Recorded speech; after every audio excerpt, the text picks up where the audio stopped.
Ci inviva un po' di riposo, è quello che ci vuole.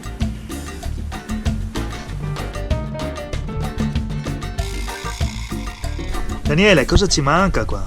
Abbiamo anche i coniglietti, se vedi nel prato, non ci manca niente. Sì. Siamo al top. Eccoci col nostro Masterchef, Adriano. Tu ormai svariati anni fa hai fatto una precisa scelta di vita. Hai mollato tutto della tua vita precedente, il tuo lavoro, casa, eccetera, e ti sei trasferito da solo qui, hai preso in gestione questa casera, no? Hai cominciato questa vita in mezzo alle montagne. Beh, non precisamente, 20 anni fa all'incirca ho mollato la vita di città, perché sono friulano di origine ma figlio di immigranti, quindi sono cresciuto tra Piemonte e Lombardia. Facevo capocantiere in Svizzera, a un certo punto mi sono reso conto che non era vita e 20 anni fa ho voluto rientrare nella terra di origine, in Friuli. Poi pian pianino, un passo alla volta, partendo da Montereale e Valcellina prima, poi Andrei su un po' di anni, e 13 anni fa, nel 2004, sono venuto a vivere qui. Ho già vissuto qua per 13 inverni di fila, che gli inverni contano molto di più. E adesso ci sono altri ragazzi però che sembrano intenzionati a seguire la tua strada, cioè a mollare la loro vita in città, casa, affetti, famiglia, per trasferirsi qui in mezzo in questo ambiente wilderness. Sì, sembrerebbe proprio di sì, e questo mi sta dando una grande speranza, cioè la speranza di non veder morire questo posto alla mia partenza, perché io sto diventando sempre più vecchio e per vivere qui bisogna essere giovani, forti e sani, caratteristiche che a me cominciano a mancare. Ho la mia età, ho problemi di salute e la forza c'è ancora, e grazie all'aiuto di questi ragazzi che spero proprio che si appassionino e che capiscono che quei 13 anni che io ho vissuto qua sono stati i 13 anni più belli della mia vita, più pieni, più intensi, quelli che hanno avuto senso in tutta la mia vita.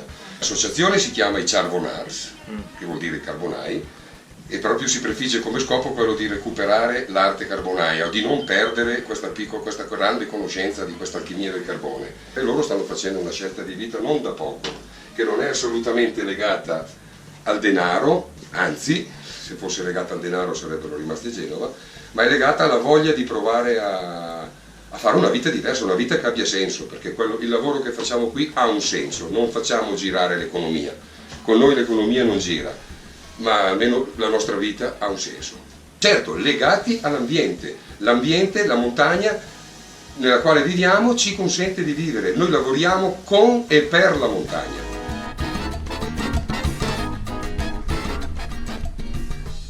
Come un 5 stelle qua. Qua presumo ci siano i servizi. Sì, non c'è dubbio. Non c'è dubbio. Ma ascolta, dobbiamo proprio andare alla Forcella? Abbiamo appena mangiato e bevuto qua, andare su, vabbè. Siamo proprio due Rambo,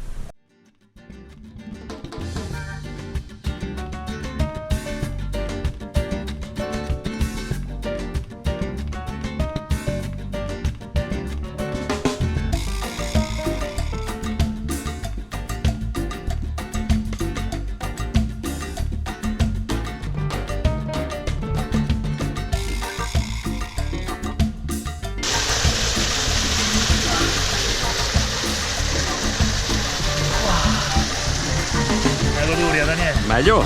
Sì.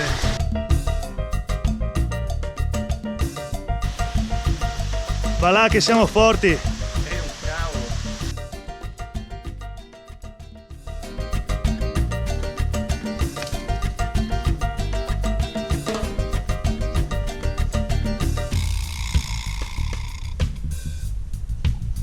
Oh Daniele, non so come la vedi tu, ma dopo oggi per un po' basta montagna. Direi basta, sì.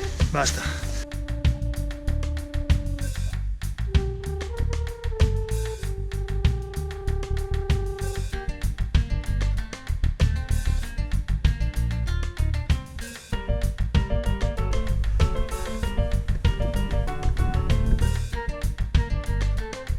Ma chi cazzo ce lo fa fare? Guarda che è stata tua l'idea.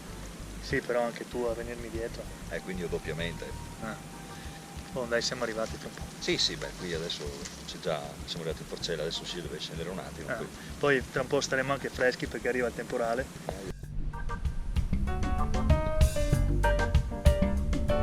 Ci cime di pino. Ci siamo, Daniele! Daniele!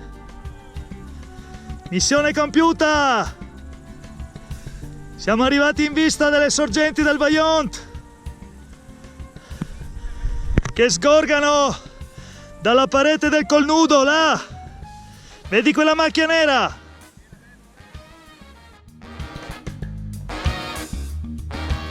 Qua in montagna non puoi fidarti del tempo.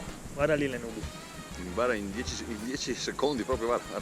Sì, meglio tagliare la corda, sai? Sì, partiamo. Ah, dai, via.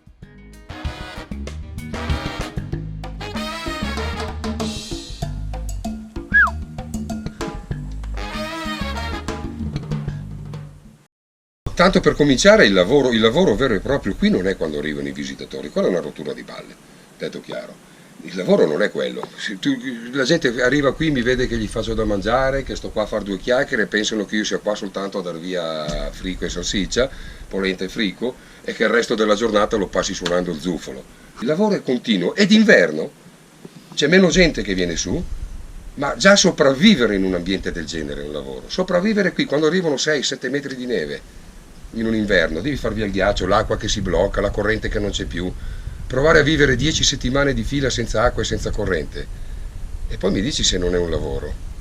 L'inverno è bellissimo semplicemente per la pace e la tranquillità, perché non arriva tanta gente e allora mi godo la mia serenità, la mia solitudine, che mi piace, ma di lavoro ce n'è tanto. Qua d'inverno c'è da camminare 2 ore con la neve, con lo zaino pieno. C'è da partire la mattina presto, magari appena nevicato, vengono giù le valanghe, c'è da rifare la traccia sul sentiero per poter uscire a fare la spesa. Io ho fatto i conti di quello che ho portato su fino adesso in 13 anni, si tratta di 37 tonnellate di roba che ho portato su sulle mie spalle, tutto a piedi. Dalle 37 tonnellate in su, stimate così.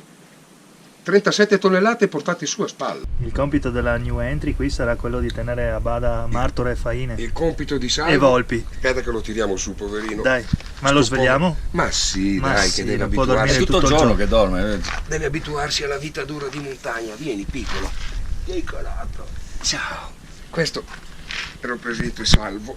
E poi siamo sull'Alta Via dei Silenzi. Alta Via dei Silenzi che va, ricordaci. Parte dalle sorgenti del Piave, sotto il Peralba, e arriva a Vittorio Veneto. È uno dei posti più selvaggi dell'intero arco alpino.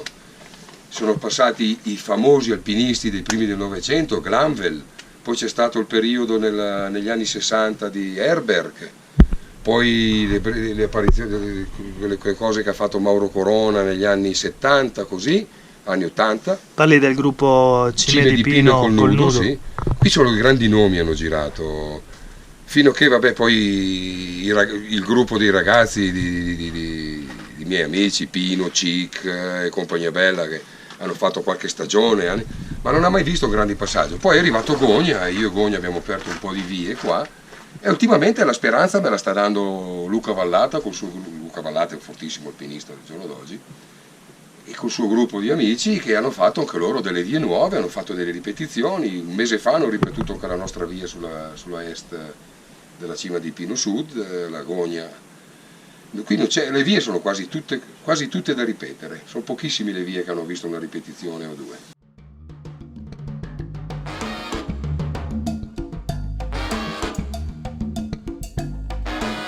Ma quindi loro domani sera hanno questa grande festa per l'apertura, per l'accensione della carbonaia. Sì, non hai visto che stanno preparando i posti in casera? Sì. Oh maestro, e se torniamo stasera gli diamo fuoco? Dai, maledetto, cosa dici? A parte vado che ci sparano questi qua, comunque.